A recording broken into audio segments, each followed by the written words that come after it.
Hello students, welcome back to the class. आज मैं बहुत ज़्यादा एक्साइटेड हूँ। पता है क्यों? क्योंकि आज मैं आपको बहुत इंटरेस्टिंग चीज़ बताने वाली हूँ। मैं आपको आज पूरी ट्रिग्नोमेट्री में एक जादू होता है वो बताने वाली हूँ, और वो जादू जो आप अपने लेफ्ट हैंड से कर सकते हैं। देखिए, आप जानते हैं कि आपका लेफ्ट हैंड इतना ज़्यादा ट्रेंड नहीं होता है कि राइट हैंड से ज़्यादा काम कर सके, है ना। चाहे कोई लेफ्टी भी होगा फिर भी ज़्यादा काम वो अपने राइट हैंड से ही करता होगा। जैसे कुछ ज़्यादा वेट लिफ्ट करना है, जैसे मान लिया आप अपने मम्मी पापा के साथ शॉपिंग करके वापस आ रहे हैं, या सब्ज़ी लेकर वापस आ रहे हैं, या दुकान पर गए थे सामान लेकर आ रहे हैं, तो एज अ रिस्पॉन्सिबल चाइल्ड आप उनसे बोलेंगे ना, लाइए मम्मी पापा हम ये बैग उठाकर लेकर चलते हैं। तो जब आप बैग लेकर चलेंगे अपने राइट हैंड में ही टांग कर लेकर चलेंगे। राइट हैंड में टांगे अगर आपको ज़्यादा देर हो गई, मान ले 10-15 मिनट हो गए, आप घर तक पैदल आ रहे हैं, थोड़ा दूर है, लेकर आ रहे हैं वापस, तो क्या होगा? राइट हैंड अगर जब थक जाएगा तो आप उस बैग को अपने लेफ्ट हैंड में ले लोगे, है ना। राइट हैंड में आपने 15 मिनट से पकड़ा हुआ था, लेफ्ट हैंड आपका 5 मिनट में, 5 मिनट भी नहीं, 5 तो बहुत बोल दिया मैंने, 2 मिनट में ही थक जाएगा। लेफ्ट हैंड आपका 2 मिनट में थक जाएगा, बोलेगा अब मुझसे नहीं उठ रहा, राइट हैंड तू फिर से पकड़ ले। तो सबसे ज़्यादा पावरफुल कौन सा हैंड है? राइट हैंड है ना।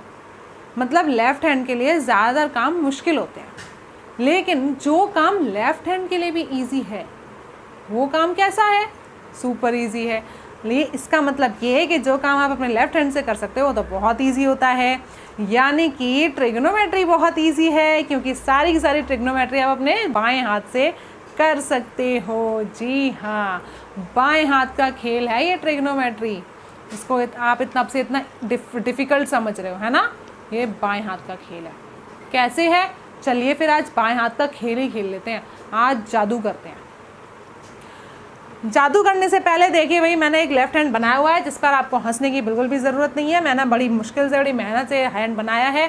कोशिश की है कि इसको थोड़ा आपको रियल जैसा आपको ये दिखे, फिर भी पूरी तरह से रियल तो नहीं लगेगा, थोड़ा बहुत कहीं गलती होगी ही, ऑब्वियसली हो सकती है। थोड़ा बहुत हाथ की रेखाएं भी मैंने बनाई हैं ताकि और थोड़ा आपको रियल लगे ये। लेकिन चलिए कोई बात नहीं, हैंड बन गया। ये हैंड से क्या जादू करना है? देखिए, बार बार मैं अपना हाथ दिखा के बोर्ड पर नहीं पढ़ा सकती ना, इसीलिए मैंने हैंड बना ही लिया है। तो इस हैंड का जादू बताने से पहले मैं आपको एक सबसे अच्छी चीज़ बताने वाली हूँ जो इस पूरे जादू को करने में काम आएगी। देखिए, जब भी हम कुछ चीज़ करते हैं, चाहे जादू करें या कुछ भी, हर चीज़ के स्टेप्स होते हैं, इंस्ट्रक्शंस होते हैं कुछ, है ना। जो मैजिशियंस होते हैं, जो मैजिक करते हैं, वो भी कुछ इंस्ट्रक्शंस फॉलो करते हैं, तभी उनका मैजिक सक्सेसफुल होता है। तो अपने मैजिक को सक्सेसफुल करने के लिए हम भी कुछ इंस्ट्रक्शंस करने वाले हैं। एक्चुअल में क्या है ना, ये जादू है ट्रिग्नोमेट्रिक टेबल की सारी वैल्यूज़ बताने वाला। जब वैल्यूज़ हमें पता नहीं होती हैं, मतलब पता तो होती हैं, लेकिन हम कंफ्यूज होकर भूलने लग जाते हैं कि साइन 30 डिग्री और कॉस 30 डिग्री में से कौन सा वाला √3/2 होता है, या कौन सा वाला 1/2 होता है, ये हम भूलने लग जाते हैं। हम ये भूलने लग जाते हैं कि tan 30 डिग्री √3 होता है या tan 60 डिग्री √3 होता है ना। आ रही है नहीं प्रॉब्लम? बहुत जो भी स्टूडेंट्स ट्रिग्नोमेट्री के एंगल्स वाले क्वेश्चंस कर रहे होंगे ना, उनको ये प्रॉब्लम बहुत आ रही होगी। बार बार भूलने लग जाते हैं, कंफ्यूज हो जाते हैं कि कौन सी वैल्यू होती है। तो वही कन्फ्यूजन आज इस मैजिक से होने वाला है, एकदम छूमंतर दूर। ठीक है, आप भी बनने वाले हो जादूगर। बस देखते रहो कि हम क्या करने वाले हैं। तो सबसे पहले जो हम स्टार्टिंग से सब कुछ जानते हैं ना, इन एंगल्स के बारे में, रेशियोज़ के बारे में, वो पता कर लेते हैं। देखिए, हम क्या जानते हैं कि रेसिप्रोकल। देखिए, मैंने आपको बताया था कि यू आपको याद रखना है। देखिए, मेरा नाम आपको याद रखना है। अगर आपको मेरा नाम याद रहेगा, आपको ट्रिग्नोमेट्री के रेशियोज़ के सारे रेसिप्रोकल्स याद रहेंगे। ठीक है, रेसिप्रोकल याद रखने हैं ना। आपको मैं चाहे अच्छी लगूँ या ना लगूँ, अगर आपको रेसिप्रोकल याद रखने हैं, आपको मेरा नाम याद रखना बहुत ज़रूरी है। मेरा नाम यू से स्टार्ट होता है ना, इसलिए। तो यहाँ पर यू क्या होता है? ये फर्स्ट, यहाँ सेकेंड, यहाँ थर्ड, फोर्थ, फिफ्थ, सिक्स।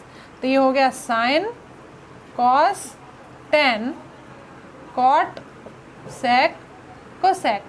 इस तरह से आपको इन वैल्यूज़ के नाम को ऐसे तो याद रखना है, साइन, कॉस, टेन, कॉट, सेक, कोसेक, यू शेप में। तो यहाँ पर आ गया मेरा नाम। इसका मतलब साइन और कॉस जो सामने हैं वो क्या है? रेसिप्रोकल से आपस में। कॉस और सेक आपस में रेसिप्रोकल है, टेन और कॉट आपस में रेसिप्रोकल है। इसमें आप मना नहीं कर सकते भैया, जो है तो है, मेरा नाम है तो है, इसमें मेरी क्या गलती है ना। मेरे लिए तो और अच्छा ही है कि मेरा नाम है, कम से कम ट्रिग्नोमेट्री पढ़ोगे तो मेरा नाम तो याद रखोगे। तो भैया ये तो हो गया आपका यू।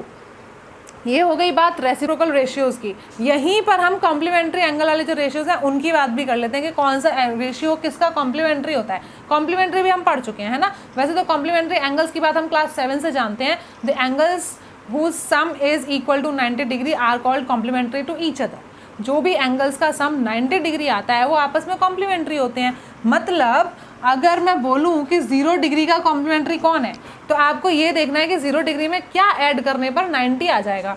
तो भाई ये तो पूरा 0 ही है, मतलब 0 + 90 डिग्री ही होता है 90 डिग्री। यानी कि एक रेशियो की 0 डिग्री की वैल्यू और दूसरे रेशियो की 90 डिग्री की वैल्यू जो होंगी वो इक्वल होंगी, क्योंकि वो दोनों कॉम्प्लीमेंट्री होंगे।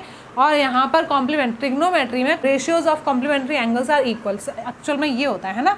तो वो सारे रेशियोज जिनके जो कॉम्प्लीमेंट्री एंगल्स के साथ में आ रहे होंगे उनकी वैल्यूज़ इक्वल होती हैं। मतलब अगर हम साइन से शुरू करें, अगर मैं आपसे बोलूँ कि साइन 0 डिग्री, तो sine 0 degree will be equal to cos 90 degree, because आपको पता है साइन और कॉस कॉम्प्लीमेंट्री है। यहाँ पर कॉम्प्लीमेंट्री कैसे देखते हैं, इसी यू में आ जाइए। देखिए साइन और कॉस इस तरह से जो ऑल्टरनेट रेशियोज़ हैं वो आपस में कॉम्प्लीमेंट्री हैं। साइन और कॉस आपस में ऑल्टरनेट है, ऐसे ही टेन और कॉट आपस में ऑल्टरनेट है, और ऐसे ही सेक और कोसेक आपस में ऑल्टरनेट है। तो जो आपस में ऑल्टरनेट एंगल्स हैं वो हैं कॉम्प्लीमेंट्री एंगल्स। ठीक है, इस तरह से यू में जाएंगे, सामने सामने वाले हो गए रेसिप्रोकल्स, और जो ऑल्टरनेट एंगल्स हो गए वो हो गए आपके कॉम्प्लीमेंट्री एंगल्स। समझ में आ गया। मतलब sine 0 degree is equal to cos 90 degree. ऐसे ही 0 डिग्री के बाद क्या है, 30 डिग्री होता है, तो sine 30 degree will be equal to cos 60 degree. Very good, क्योंकि 30 + 60 90 होता है, तो जितना साइन 30 डिग्री होगा ना उतना ही कॉस 60 डिग्री होगा, because they are complementary to each other. 30 and 60 are complementary to each other and the complementary ratios in trigonometry are equal. तो sin 30 degree will be equal to cos 60 degree. और जब हमने trigonometry का table जो values वाला बनाया था उसमें भी हमने ऐसे ही उल्टा उल्टा कर करके लिख दिया था ना सारा। तो ये चीज़ें देखिए याद आपको रखनी है। ये चीज़ आपको याद रहेगा ना, आपका मैजिक यूँ चुटकियों में होगा। एक चुटकी बजाओगे मैजिक हो जाएगा। देखना आप, हंसने की बात नहीं है, सच में होगा। देखो ऐसे में क्या होता है कि जो 45 डिग्री होता है तो वो cos 45 डिग्री के ही इक्वल होगा। और ये सारे के सारे रेशियोज़ में है कि सारे के सारे रेशियोज़ आपस में एक दूसरे के जो कॉम्प्लीमेंट्री वाले हैं, जो 0 है वो दूसरे वाले के 90 के इक्वल है, जो इधर 30 है तो दूसरे वाले 60 के इक्वल है, और इधर 45 है तो उधर उसके 45 के इक्वल है। ऐसे जो साइन 60 डिग्री होगा तो वो किसके इक्वल हो जाएगा, अब cos 30 डिग्री के इक्वल हो जाएगा। तो सीधी बात मैं ये सब आपको क्यों बता रही हूँ, मैं इसलिए बता रही हूँ कि अगर आप साइन की ये वाली वैल्यूज़ पता करते जाएंगे तो आपको cos की वाली वैल्यूज़ भी अपने आप निकलती जाएंगी, इतना मेहनत नहीं करनी पड़ेगी। और ऐसे ही फिर साइन 90 डिग्री जो आपका हो गया तो वो हो गया cos 0 डिग्री के इक्वल। ठीक है, ये चीज़ें आपको पता चल गई। मैं सिर्फ आपको यही बताने वाली हूँ, इसके अलावा मैं आपको बताने वाली हूँ अब इनके रेसिप्रोकल्स। ठीक है, साइन का रेसिप्रोकल कौन है, कोसेक है। मतलब अगर जितनी वैल्यू साइन 0 डिग्री की निकलेगी उसका रेसिप्रोकल करने पर कोसेक 0 डिग्री आ जाएगा। And sine 0 degree is equal to 1 cosec 0 degree. ये आप जानते हैं कि जो साइन 0 डिग्री होता है वो 1 कोसेक 0 डिग्री होगा, तो cos 90 डिग्री भी 1 कोसेक 0 डिग्री होगा। और cos 90 का रेसिप्रोकल कौन होता है बताइए, cos का रेसिप्रोकल है sec, यानी कि cos 90 डिग्री रेसिप्रोकल कर देंगे तो sec 1/sec 90 डिग्री आ जाएगा। इस तरीके से आप सारी की सारी वैल्यूज़ निकाल सकते हो। अभी के अभी मैं आपको बता रही हूँ। देखो मैं ज़्यादा ऐसे रेसिप्रोकल लिखती जाऊँगी, जिनको पता है ये चीज़ें, जो अच्छे से समझ चुके हैं उन्हें तो ये सब बहुत समझ में आ रहा होगा, पर जिन्होंने अभी तक ये सारे रेसिप्रोकल्स और कॉम्प्लीमेंट्री एंगल्स को नहीं समझा है उनके लिए जादू करना थोड़ा मुश्किल हो सकता है। इसीलिए सबसे पहले आप सारे कॉम्प्लीमेंट्री एंगल्स के बारे में समझ लीजिए कि वो कौन कौन से एंगल्स कॉम्प्लीमेंट्री होते हैं, बस इतना याद रख लीजिए। मैं नहीं आपसे कह रही हूँ आप पूरा प्रूव करके आइए। देखिए मैंने सारे के सारे प्रूव्स करके बताए हैं। मैं आपको भले ही शॉर्ट ट्रिक भी दे रही हूँ, लेकिन मैं आपको हर चीज़ का प्रूफ भी दे रही हूँ बेटा, क्योंकि मैथ्स जो होती है ना वो तभी इंटरेस्टिंग लगती है, तभी आपकी फेवरेट बन सकती है जब आपको हर चीज़ का रीज़न पता होगा। Maths is all about reasons. अगर आपको रीजंस ही नहीं पता है कि कौन सी चीज़ कहाँ से कैसे आ जाती है, तब आपको मैथ्स अच्छी नहीं लगेगी। आपको मैं चाहे कितने भी जादू बता दूं, आप कोशिश करते रहेंगे जादू करने की चुटकियों में, पर वो चुटकी बजाते ही जादू हो नहीं पा रहा होगा, क्योंकि पूरी की पूरी स्किल्स नहीं आई हैं, पूरे के पूरे रीजंस आपको नहीं पता है। ठीक है। तो रीजंस पता होना बहुत ज़रूरी है मैथ्स में जादू करने के लिए।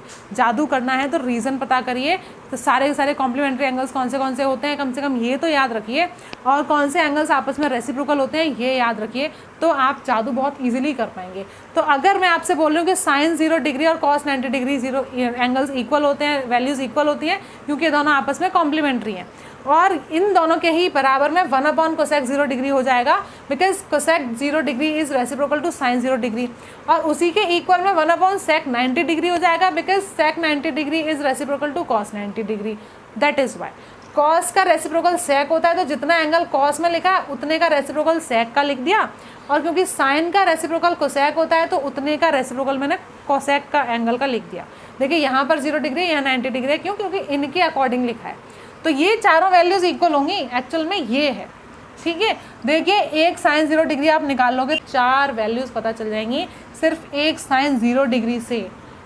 यही होगा असली जादू कि एक वैल्यू से आप पूरा का पूरा टेबल निकाल लोगे, और सिर्फ वही नहीं, आप साइन 0 डिग्री और कॉस 0 डिग्री की वैल्यू पता करने के बाद tan की वैल्यू भी निकाल लोगे, क्योंकि tan is equal to sine upon cos.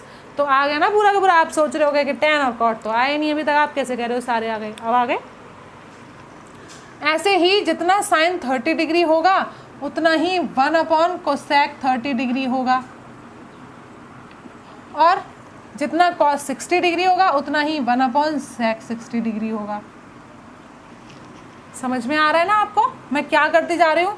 ऐसे ही साइन 45 डिग्री जितना है उतना ही 1/cosec 45 डिग्री होगा, मतलब उसका रेसिप्रोकल, और यहाँ पर जितना cos 45 है उतना ही sec 45 डिग्री होगा, और इसके बाद जितना साइन 60 है उतना ही 1/cosec 60 डिग्री होगा, और जितना cos 30 है उतना ही 1/sec 30 डिग्री होगा।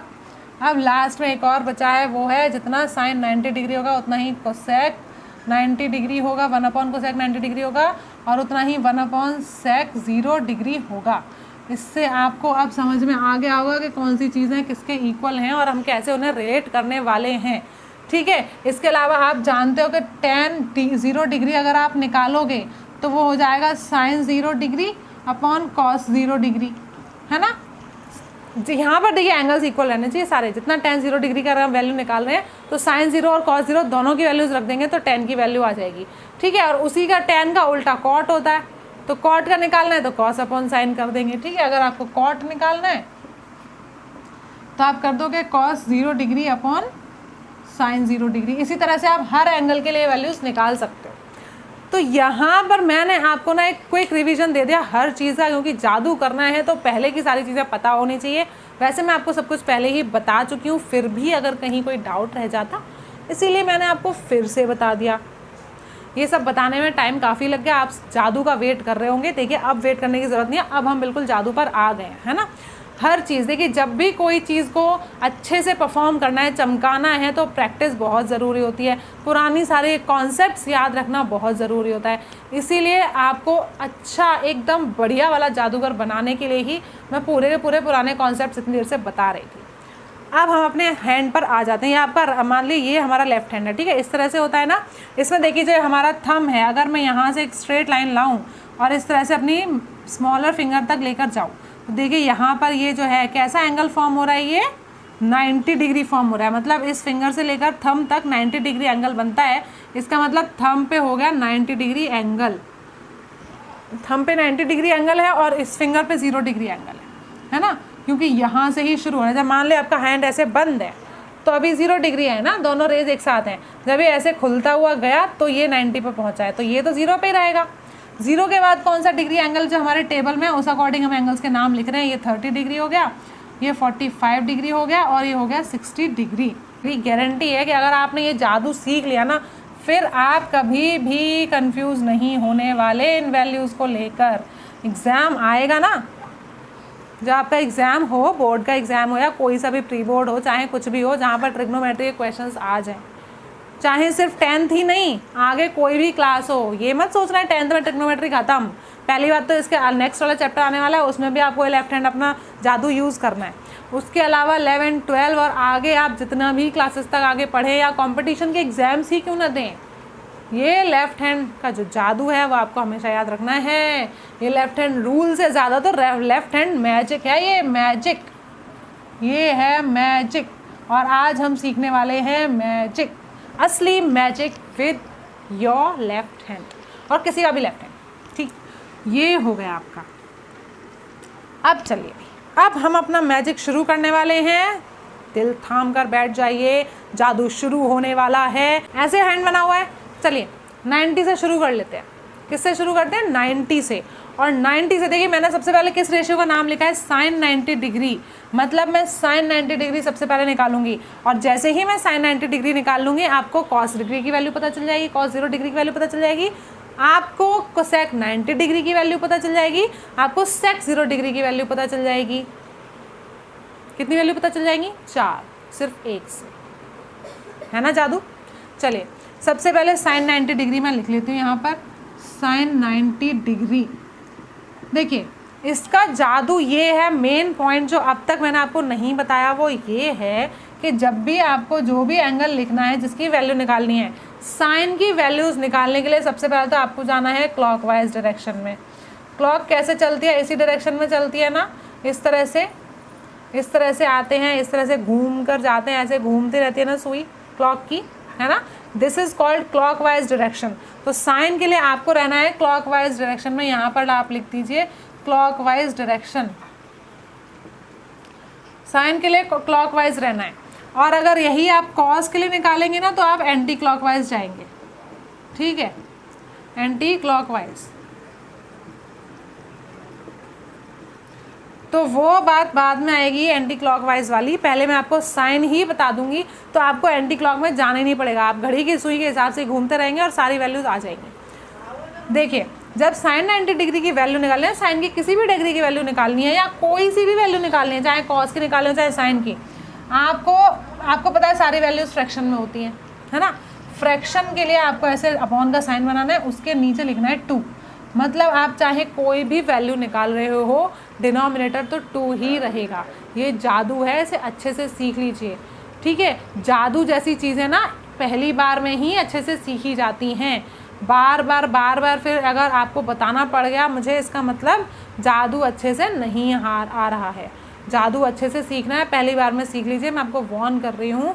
अगर इस तरह से आपको साइन की वैल्यू निकालनी है, सबसे पहले आपको क्लॉकवाइज डायरेक्शन के बारे में याद रख लेना है कि जिस तरह से घड़ी की सुइयाँ घूमती हैं, हमें उसी तरह से अपने उंगलियों को देखना है, ठीक है। ये आपका हैंड है, आपको अपनी उंगलियों को ऐसे देखना है, इस तरह से आपकी हथेली पे आपको दिखनी चाहिए कि घड़ी की सुई घूम रही है। अपॉन में लिख लेंगे, डिनोमिनेटर में लिख लेंगे आप 2, और ऊपर न्यूमरेटर में आएगा अंडर रूट। चाहे कुछ भी नंबर हो, चाहे कोई सा भी एंगल निकालना हो, न्यूमरेटर का अंडर रूट अपॉन 2 ही होगा। अब बात आती है कि इस अंडर रूट के अंदर क्या होगा, है ना। ऐसा खाली अंडर रूट रख के थोड़ा ना जादू होने वाला है। आप क्या बताएंगे साइन 90 डिग्री वैल्यू क्या? कुछ भी नहीं। अंडर रूट में number of fingers after this angle, आपके लेफ्ट हैंड पर इस एंगल के बाद 90 डिग्री का एंगल कहाँ होता है? थंब पर। इस एंगल के बाद how many fingers are counted going to the clockwise direction. जब आप क्लॉकवाइज डायरेक्शन में जा रहे हो, इस तरह से आ रहे हो, तो 90 डिग्री पर जो थंब है उसके बाद आपने कितनी फिंगर्स काउंट की? 1 2 3 4, मतलब 4 फिंगर्स आ रही है ना। तो ये 4 फिंगर्स जो होगा तो ये 4 नंबर आ जाएगा इस अंडर रूट के अंदर। क्लियर है? थोड़ा और क्लियर करूं? इसको मैं बाद में सिंप्लीफाई करूंगी, सिंप्लीफाई होगा। पहले आपको और थोड़ा क्लियर करने के लिए ना मैं एक और डिग्री की वैल्यू ले लेती हूँ, वो ले लेते हैं साइन 60 डिग्री की। हम ले लेते हैं साइन 60 डिग्री, साइन 60 डिग्री लेते हैं, ठीक है। साइन 60 डिग्री के लिए देखिए, साइन 60 डिग्री वाली फिंगर कहाँ है? ये वाली फिंगर है साइन 60 डिग्री। सबसे पहले जो मेरा काम है वो है कि मुझे डिनोमिनेटर में 2 लिखना है और ऊपर अंडर रूट लगाकर रखना है खाली, ठीक है। इस अंडर रूट के अंदर जो वैल्यू रखनी है वो मैं अपनी फिंगर्स देखने के बाद करने वाली हूँ। ये है साइन 60 डिग्री की फिंगर, फर्स्ट फिंगर। इसके बाद कितनी फिंगर्स आ रहे हैं? 1 2 3, मतलब ये 3 नंबर आ गया अंडर रूट के अंदर। ये तो एग्जैक्ट वही वैल्यू जो आपने टेबल में याद करी है ना, sine 60 degree is equal to under root 3/2 and the value of sine 60 degree is equal to cos 30 degree. sin 60 degree is equal to cos 30 degree. Means if you have got the value of sin 60 degree, you have automatically got the value of cos 30 degree, and you also got the value of cosec 60 degree and sec 30 degree. So with only one value you got 4 values without doing any calculations. कोई calculation नहीं करी है हमने, कोई calculation नहीं की है, सिर्फ अपने लेफ्ट हैंड का यूज़ किया है, लेफ्ट हैंड का जादू किया है, जादू। अच्छा लग रहा है जादू? तो क्या इसी तरह से आप साइन 90 डिग्री और साइन 60 डिग्री जैसे मैंने आपको बताया वैसे ही आप मुझे और वैल्यूज़ बता सकते हो? बिल्कुल। आप बोल दोगे जी मैम हम साइन 30 डिग्री भी निकाल लेंगे, साइन 0 डिग्री भी निकाल लेंगे, हम बाकी सारी डिग्री निकाल लेंगे, आप हमें साइन 45 डिग्री निकाल के बताओ। क्योंकि साइन 45 डिग्री में थोड़ा सा काम करना पड़ता है। काम क्या करना पड़ता है वो मैं आपको बता देती हूँ। देखिए, जिनको समझना होगा वो अच्छे से समझ जाएंगे, और जिन्हें नहीं समझना होगा फिर वो वैल्यू को याद करेंगे। वैल्यूज़ तो आनी ज़रूरी हैं, या तो आप याद करिए या आप समझिए। कुछ भी नहीं करना है तो फिर तो भाई कौन क्या कर सकता है। तो साइन 45 डिग्री निकालने के लिए अब आप देखिए 45 डिग्री आप इस फिंगर पर आ गए, ठीक है, इस फिंगर पर आ गए। सबसे पहला आपका काम है डिनोमिनेटर में 2 लिखना है और ऊपर के लिए अंडर रूट लगाना है, न्यूमरेटर के लिए अंडर रूट लगाना है। अब 45 डिग्री पर ये वाली फिंगर है, इसको भी हटा दीजिए। कितनी फिंगर्स है? अब नीचे क्लॉकवाइज डायरेक्शन में हम आ रहे हैं, इस तरह से आ रहे हैं। 45 डिग्री की फिंगर ये है, उसके बाद वाली फिंगर्स जो हैं वो हैं 2, यानी कि under root 2/2। This is the value of sine 45 degree, but actually in your trigonometric table you learn it as 1/√2। Sine 45 degree को हम कैसे याद रखते हैं? 1/√2 करके याद रखते हैं। यहाँ पर तो अंडर√2/2 आ गया। मैम आ गई ना गलती? आपका मैजिक तो हो गया गड़बड़? बिल्कुल भी नहीं, मेरा मैजिक गड़बड़ नहीं है, ठीक है, गड़बड़ कुछ भी नहीं है इसमें ये क्या हो गया ना, ये जो आपका आंसर होता है ना, जो साइन 45 की एक्चुअल वैल्यू होती है वो होती है 1/√2, उसका ये रैशनलाइज्ड फॉर्म है। यहाँ पर डिनोमिनेटर हो गया रैशनलाइजेशन ऑफ डिनोमिनेटर। कब पढ़ा था? क्लास 9 में। तो क्लास 9 में पढ़ा हुआ ये टॉपिक देके यहाँ पर ये ऐसे यूज़ हो जाता है। इस जादू में काफ़ी स्टूडेंट्स को प्रॉब्लम आ सकती है, क्योंकि अगर उन्होंने क्लास 9 का रैशनलाइजेशन टॉपिक अच्छे से नहीं समझा होगा तो प्रॉब्लम आ जाएगी।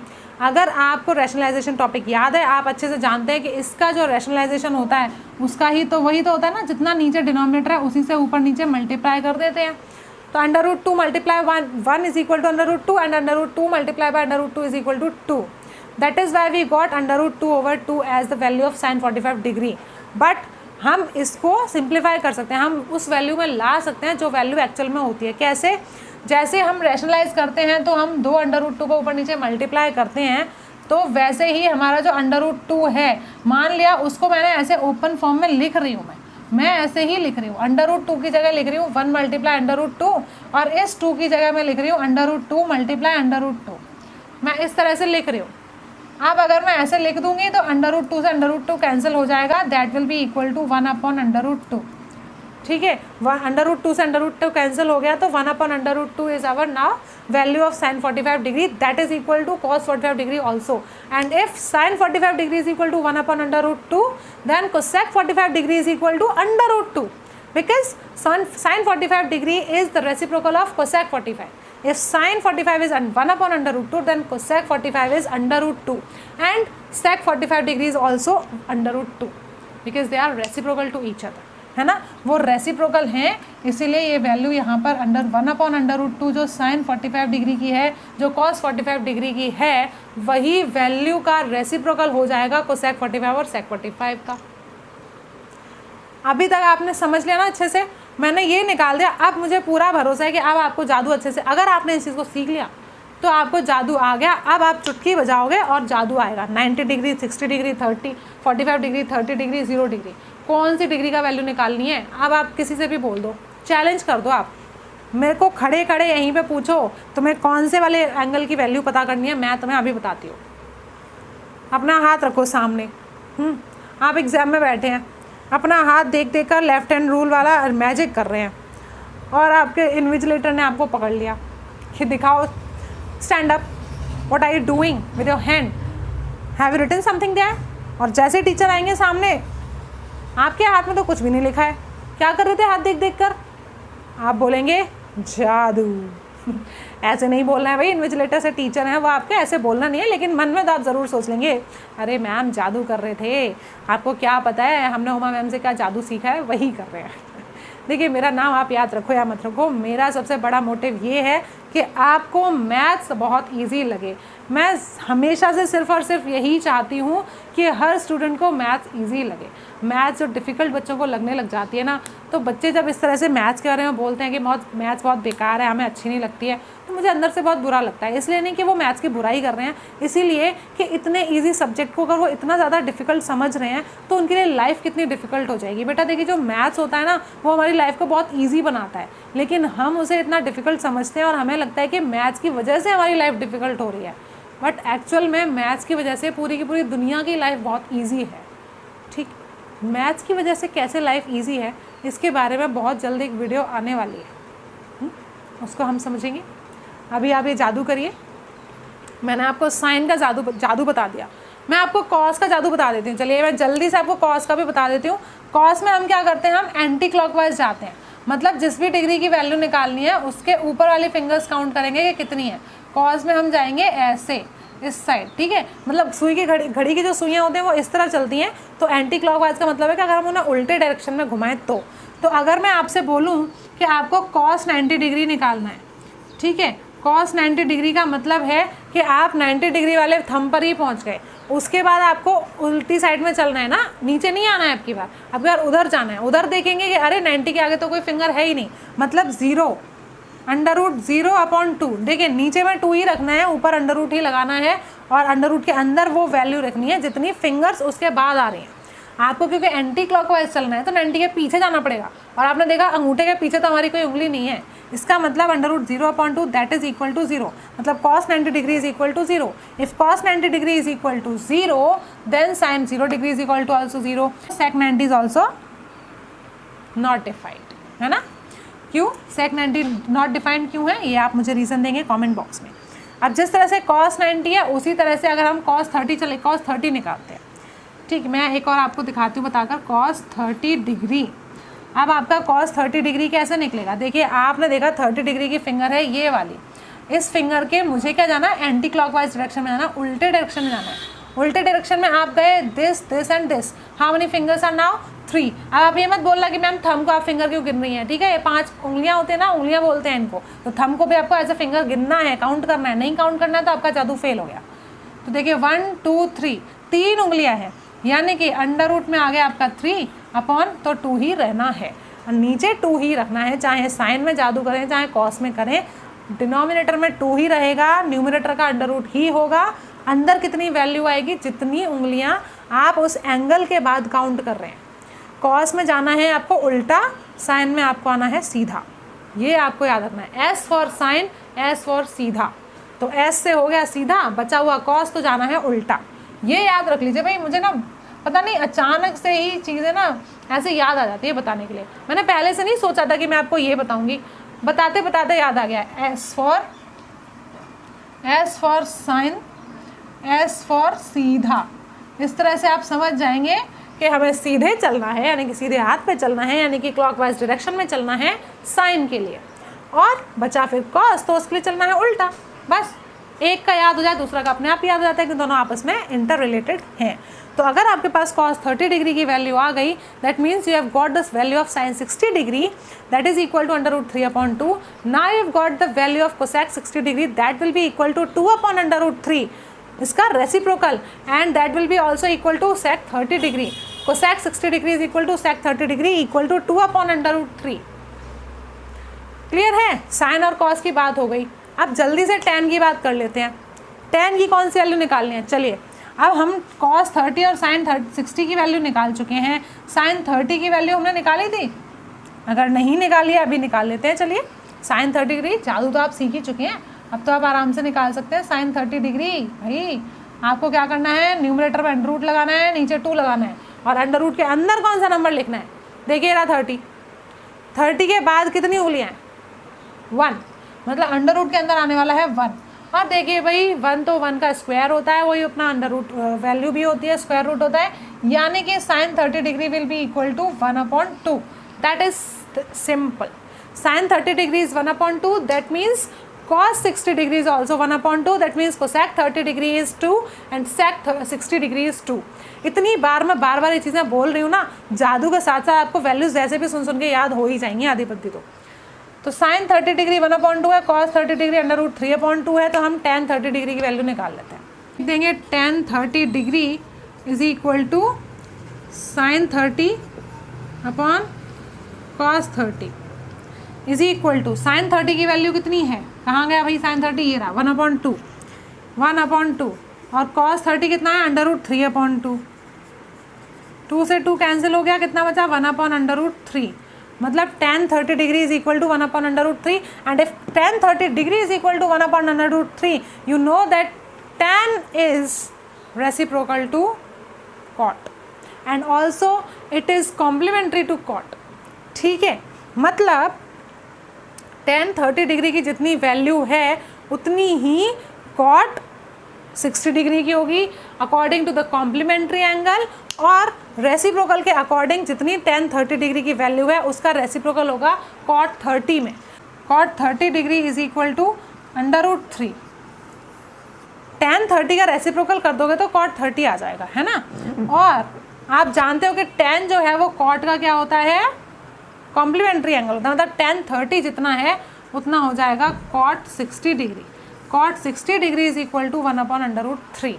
इस तरीके से हम एक वैल्यू पता करने से पूरा का पूरा टेबल सीख सकते हैं। देखिए इस अपने लेफ्ट हैंड के जादू से मैंने पूरा का पूरा बोर्ड भर दिया, और मैं सच में बहुत ज़्यादा एक्साइटेड थी आपको ये बताने के लिए, काफ़ी दिनों से सोच रही थी, बट आई एम सॉरी मैं थोड़ा लेट हो गई वीडियो क्लास लेने के लिए, अपलोड करने के लिए, बट फाइनली आज ये क्लास मैंने ले ली है बहुत जल्दी ही। आप इस चीज़ को समझ लीजिए अच्छे से, इस जादू को अच्छे से सीख लीजिए भाई।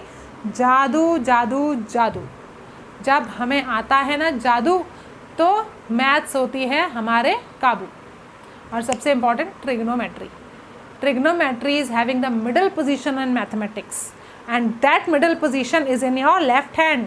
मुझे सिर्फ और सिर्फ चाहिए कि आपको सब चीज़ अच्छे से ईजी वे में मैं आपको बता सकूं, बस मेरा सिर्फ और सिर्फ यही एक मोटिव है कि मेरे स्टूडेंट्स या सारे के सारे स्टूडेंट्स, देखिए दुनिया के सारे स्टूडेंट्स को मैं अपना स्टूडेंट मानती हूँ, क्योंकि मैं अपने आप को सबका टीचर मानती हूँ। सबका टीचर, आप मुझे अपना टीचर मानो या मत मानो, लेकिन भाई मुझे अच्छा लगता है सबको पढ़ाना, मेरी हॉबी है पढ़ाना। मुझे जब भी टाइम मिले, इवन अगर मुझे सर दर्द हो रहा होता है ना, और अगर मैं बच्चों को पढ़ा लेती हूँ तो मैं अपना सर दर्द भी भूल जाती हूँ। मुझे इतना अच्छा लगता है पढ़ाना। आपसे बस एक ही रिक्वेस्ट है कि आप मुझे कमेंट करके बस टॉपिक्स बताइए कि आपको पढ़ना क्या है, और मैं पढ़ाने के लिए ही यहाँ बैठी हुई हूँ। आप बस पढ़िए, चीज़ों को समझिए, जितना इजी वे में समझ सकते हैं समझिए। इसके बाद हम अपना करेंगे ट्रिग्नोमेट्री चैप्टर के सारे टॉपिक से रिलेटेड अपने प्रैक्टिस सेशन को, ठीक है। इसके बाद हम प्रैक्टिस सेशन करने वाले हैं, प्रैक्टिस करने वाले हैं सारे के सारे क्वेश्चंस की, जो भी मुझे इंपॉर्टेंट लगते हैं मैं आपको वो बताऊंगी। उससे पहले आप अपना ये सारा जादू सीख लीजिए। मैंने आपको जादू इसलिए बताया है क्योंकि अब सारे के सारे जो क्वेश्चंस आएंगे उनमें ये जादू भी तो काम आएगा ना। जादू को सीखिए, तब तक अपना ध्यान रखिए और जादू को करते रहिए, और ट्रिग्नोमेट्री को अपने लेफ्ट हैंड में काबू कर लीजिए। Bye bye, take care.